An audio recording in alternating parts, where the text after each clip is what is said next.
جی دوستو، سنتے کانوں دیکھتی آنکھوں کو محمد طاہر زیدی کا سلام ہو۔ جیسا کہ آپ کو پتہ ہے کہ امتحانات کے بارے میں بچے بہت پریشان ہیں، اساتذہ کرام بھی بہت پریشان ہیں۔ تو اساتذہ کرام کے لیے تو ایک بہت بڑی خبر ہے کہ ان کو ویکسین لگائی جا رہی ہے بہت جلد۔ وزیر تعلیم صاحب نے ایک انٹرویو میں بتایا ہے، جلد ہی آپ کو انٹرویو سناتے ہیں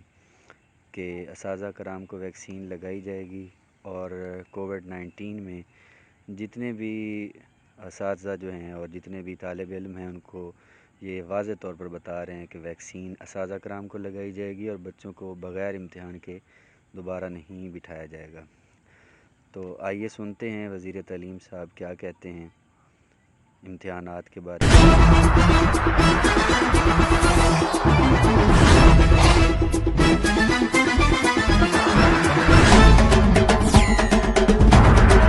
کہ جو اسکولوں میں پڑھا رہے ہیں ان کی ویکسینیشن کا پرائرٹی دی جائے، اور یہ ہم نے ان کو بار بار کہا ہے، امید کرتے ہیں کہ وہ اس پہ رسپونڈ کریں گے۔ لوگ ہیں سب نے اس چیز کا حساب لگایا کہ نقصان کس کو ہوا تھا پچھلے سال، ان کو نقصان ہوا تھا جو پڑھنے والے بچے تھے، جو پڑھتے نہیں تھے، جو تیاری نہیں کرتے تھے، ان کو مفت کے گریڈ مل گئے۔ اب بھی بہت سارے لوگوں کی خواہش ہے کہ مفت کے گریڈ مل جائے، نہیں ملیں گے، اس لیے کہ امتحان ہوگا اور امتحان کے اوپر کی بنیاد پہ ہوگا، اور یہ میرا فیصلہ نہیں ہے۔ میں نے آپ کو پہلے کہا ہے، میں تو ایک سپوکس پرسن بنا ہوا ہوں۔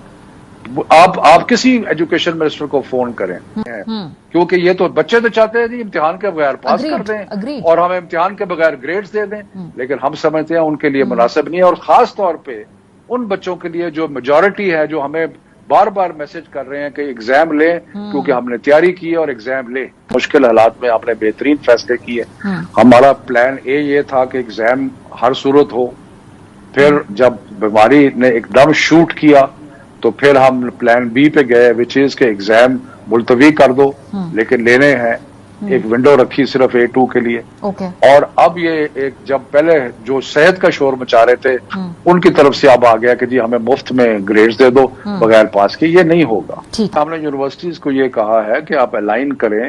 اور یونیورسٹیز نے کل ہی میٹنگ کی تھی، پرسوں شاید، اور انہوں نے اس میں فیصلہ کیا تھا کہ جو بچے اکتوبر میں ایگزام دے رہے ہیں ان کو ہم پروویژنلی ایڈمٹ کر لیں گے، لیکن پروویژنلی تو ایڈمٹ تب کریں گے نا کہ اگر ان کا جو دوسرا جو ایف ایس سی آ رہا ہے کہ وہ اس کے ایگزام اگر ہو چکے ہوئے تو سپٹمبر، اکتوبر میں، نومبر میں وہ ایڈمٹ کریں گے، اگر نہ ہوئے تو پھر جنوری میں جانا پڑے گا۔ دیکھیں یہ بڑی ان یوزول سچویشن ہے، لاکھوں لوگ جو ہیں وہ سفر کر رہے ہیں، سو اس میں ہم نے کوئی بیسٹ پرفیکٹ ڈیسیژن اس میں نہیں ہے ہماری۔ اب جو ایسے ڈیسیژنز ہیں جو کہ آپ نے مجموعی طور پہ دیکھنا ہے کہ بہترین ڈیسیژن کیا ہے۔ ہم بچوں کو اس کے پچھلے سال بھی گریڈز نہیں ہوئے، اس سال بھی گریڈ، بچے کی تعلیم جو ہے وہ پردہ لوگوں نے چھوڑ دینا ہے۔ سو سر یہی ساری باتیں ابھی سن لیں نا، ایک منٹ اور 9، 10، 11، 12 کا آپ سوچ لیں کہ یہ 50 لاکھ بچہ ہے، اس 50 لاکھ بچے نے پچھلے سال ان کو پاس کیا گیا ایک سال پہلے کے امتحان پہ، اب تو ایک سال پہلے کا امتحان ہی نہیں ہے، تو وہ کیا کہیں گے کہ جی ہم کوئی کسی کیا کہتے ہیں کوئی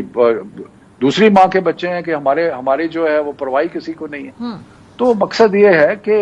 یہ ایک کنسسٹنسی ہے، اور ہماری کنسسٹنسی سب کی یہ ہے کہ ایگزام کے بغیر گریڈز نہیں ہوں گے۔ ایگزام کنڈکٹ کر رہا ہے British council, government of Pakistan exam نہیں کنڈکٹ کر رہی، اور ایک دن کے ایگزام کے بعد ہم نے سارے جو ایگزام تھے وہ ملتوی کر دیے، اس لیے کہ بیماری کی جو حالت ہے، SOPs کا اتنا نہیں تھا، وہ باہر سے ہم مینج کر سکتے تھے، لیکن کیونکہ بیماری جو تھی، آپ اس چیز کا اندازہ تو آپ کو ہے کہ کتنی سیریس اس وقت بیماری کی سچویشن ہے، اس لیے بڑا ضروری تھا کہ سارے ایگزامز جو ہیں وہ ہیلتھ کی۔ اور ایک بڑی انٹرسٹنگ چیز ہوئی ہماری، اب ہوا یہ کہ پہلے سب نے مجھے، اور آپ کے چینل میں بھی ایک صاحب نے بیٹھ کے کہا کہ جی اس کو مقدمہ کر دو، یہ کر دو بچوں کی صحت کو۔ جب ہم نے ایگزام پوسٹ پون کر دیے تو صحت پیچھے رہ گئی، اور اب یہ ہے کہ جی ہمیں بغیر امتحان کے گریڈز دے دو۔ جی طالب علم، جی اسٹوڈنٹ، آپ نے سنا کہ وزیر صاحب کیا کہتے ہیں، لہٰذا پیپروں کے لیے تیار رہیے گا۔ اللہ حافظ۔